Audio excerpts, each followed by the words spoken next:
அனைவருக்கும் வணக்கம். என்னுடைய பேர் வந்து மா வெற்றிவேல். நான் சிங்சாங் படத்துடைய இயக்குனர் மற்றும் தயாரிப்பாளர் பேசுகிறேன். நான் வந்து நார்த் கொரிய அதிபர் கிம் ஜாங் உன், அதாவது வடகொரிய அதிபர் கிம் ஜாங் உன், அவர் வந்து நம்ம தமிழ்நாட்டுக்கு வந்து ரூல் பண்ணால் எப்படி இருக்கும், ஃபுல் அண்ட் ஃபுல் காமெடியாக நம்ம படம் எடுத்திருக்கோம்.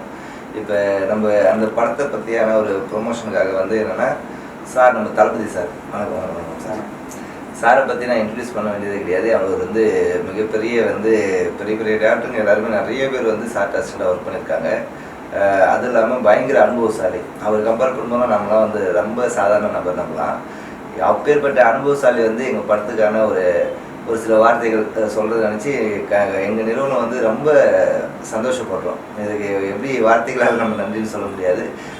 என்ன சொல்கிறது, நிறைய விஷயங்கள். ஏன்னா அனுபவம் வந்து மிகப்பெரிய ஒரு விஷயம் இல்லைங்களா. அது வந்து அப்பேற்பட்ட அனுபவசாலி வந்து எங்கள் படத்துக்காக சொல்கிறாருங்கும்போது எங்களுக்கு எல்லாருக்குமே எங்கள் படத்தில் நடித்த அனைத்து டீம் சார்பாகவும் நான் ஃபஸ்ட்டு சாருக்கு நன்றி சொல்லிக்கிறேன். நன்றி சார்.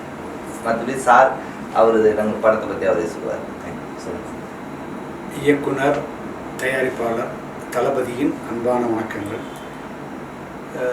என்னை பற்றி சில பேருக்கு தெரிஞ்சிருக்கும், சில பேருக்கு தெரியாமல் இருக்கும். அதற்காக ஒரு சின்ன இன்ட்ரோடக்ஷன். கிழக்கு வெளுத்தாச்சு, ஆனந்தராஜ், ஐஸ்வர்யா, சுமிதா, நம்ம அண்ணாச்சி, சரத்குமார், ராதிகா, ஹீரா, அன்பு, பாலா, தீபுங்கிற புதுமுகங்கள் நடித்த படம். இந்த படங்கள்லாம் நான் இயக்கின படங்கள். அழகி படத்தில் வந்து நான் எக்ஸிக்யூட்டிவ் ப்ரொடியூசராக ஒர்க் பண்ணியிருக்கேன்.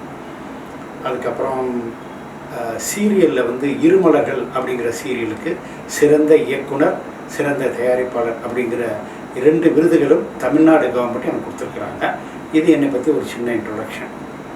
என்னுடைய நண்பர் வெற்றி ஒரு அழகான ஒரு படம் பண்ணியிருக்காரு.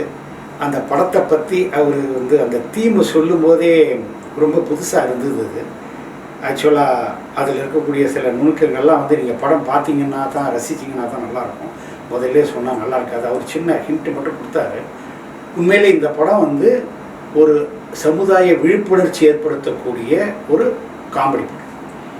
ஸோ அந்த வகையில் வந்து இவர் வந்து எத்தனையோ படங்கள் இன்றைக்கி ரிலீஸ் ஆகிட்டு இருக்குது. அதில் ஒரு படமாக இது இருக்கும் அப்படிங்கிற மாதிரி நினைக்கக்கூடாது. ஏன்னு கேட்டால், என்னை பொறுத்த வரைக்கும் நான் வந்து ஒரு தயாரிப்பாளர், இயக்குனராக, ஒரு திரைப்பட கல்லூரி மாணவராக, ரிலீஸ் ஆகக்கூடிய அத்தனை படங்களும் வெற்றி அடையணும் அப்படிங்கிறது தான் என்னுடைய ஆசை. பட் இந்த படம் முக்கியமாக என்னுடைய நண்பர் வெற்றி இயக்கி தயாரிச்சிருக்கக்கூடிய அந்த சிங் சாங் அப்படிங்கிற படம் டைட்டில் கேட்கும்போதே ஒரு சிரிப்பு வருது உங்களுக்கு. நிச்சயமாக படத்தை பார்க்கும்போது நிச்சயமாக விழுந்து சிரிப்பீங்க. சிரிக்கிறத தாண்டி நிச்சயமாக உங்களை சிந்திக்க வைக்கும் அப்படிங்கிற ஒரு கருத்து அதில் இருக்குது. அப்படிங்கிறதுனால தான் உண்மையிலே இந்த படத்து மேலே எனக்கு ஒரு ஆர்வம் வந்துச்சு. ஸோ இப்படி ஒரு நல்ல ஒரு புதுமையான கருத்தை இவர் படமாக எடுத்திருந்தாலும் அதை தாண்டி இந்த படம் ஏன் வெற்றி அடையணும் அப்படின்னு நான் விரும்புகிறேன்னா, இந்த படத்தில் வரக்கூடிய வருமானத்தை அனைத்தையும் அவர் வந்து ஆக்சுவலாக எந்த படம் தயாரிக்கக்கூடிய ஒரு தயாரிப்பாளரும் இயக்குனரும் இந்த படம் நல்லா ஓடணும், இதில் நல்ல வருமானம் வரணும், இதில் நமக்கு நல்ல பேர் கிடைக்கணும் அப்படிங்கிறத எல்லோரும் விரும்புவாங்க. அதே தான் அவரும் விரும்புகிறார். இந்த படம் நல்லா ஓடணும், அவருக்கு நல்ல பேர் கிடைக்கணும், நல்ல வருமானம் வரணும்னு விரும்புகிறார். பட் அதை விட ஒரு முக்கியமான நல்ல விஷயம் என்ன அவர் விரும்புகிறாருன்னா, இதில் வரக்கூடிய வருமானம் அனைத்தையும் தான் செஞ்ச செலவை கூட அதுலேருந்து அவர் எடுத்துக்க விரும்பலை. ஏன்னா இவர் இந்த படம் தயாரிக்கும் போது இந்த படத்து மூலமாக நம்ம நல்லா சம்பாதிக்கணுங்கிற எண்ணம் அவருக்கு இருந்ததை விட, இந்த படம் மூலமாக நமக்கு வந்து ஒரு நல்ல ஒரு அறிமுகம் கிடைக்கணும், நம்மளை ஒரு இயக்குனராக இந்த சமுதாயம் ஏற்றுக்கணும், நம்மளை ஒரு தயாரிப்பாளராக இந்த ரசிகர்கள் ஏற்றுக்கணும். இதை தாண்டி வரக்கூடிய வருமானத்தை தமிழகத்தில் இருக்கக்கூடிய எந்த மாவட்டத்தில் இருக்கக்கூடிய படிக்கக்கூடிய குழந்தைங்களுக்கு எந்தெந்த வகையிலெல்லாம் உதவி பண்ண முடியுமோ அதை வந்து அவர் மொத்த வருமானத்தையும் அதற்காக கொடுக்கறதுக்கு தயாராக இருக்கிறாரு. அதை வந்து என்கிட்ட சொல்லும்போது உண்மையிலே அவர் மேலே எனக்கு வந்து மிகப்பெரிய ஒரு மரியாதை வந்துச்சு. ஏன்னு கேட்டால் இந்த காலத்தில் வந்து பணம் என்பது எவ்வளோ முக்கியமானதுங்கிறது தெரியும். அதை விட வந்து எங்கேயோ வரக்கூடிய பணத்தை அவர் யாருக்கோ எடுத்து கொடுத்துருல.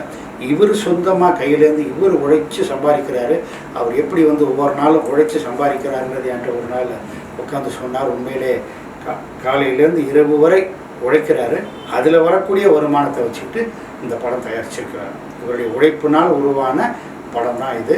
பட் இந்த படத்தில் வரக்கூடிய வருமானத்தை வந்து ஒரு படிக்கக்கூடிய ஏழை மாணவ மாணவிகளுக்கு வந்து எல்லா வகையிலும் உதவி செய்யணும்னு நினைக்கிறார். ஸோ இந்த உயர்ந்த கருத்துக்காக, இந்த ஒரு புதுமையான ஒரு சிந்தனைக்காக இந்த படம் மாபெரும் வெற்றி அடையணும்னு சொல்லிட்டு நான் வாழ்த்துறேன்.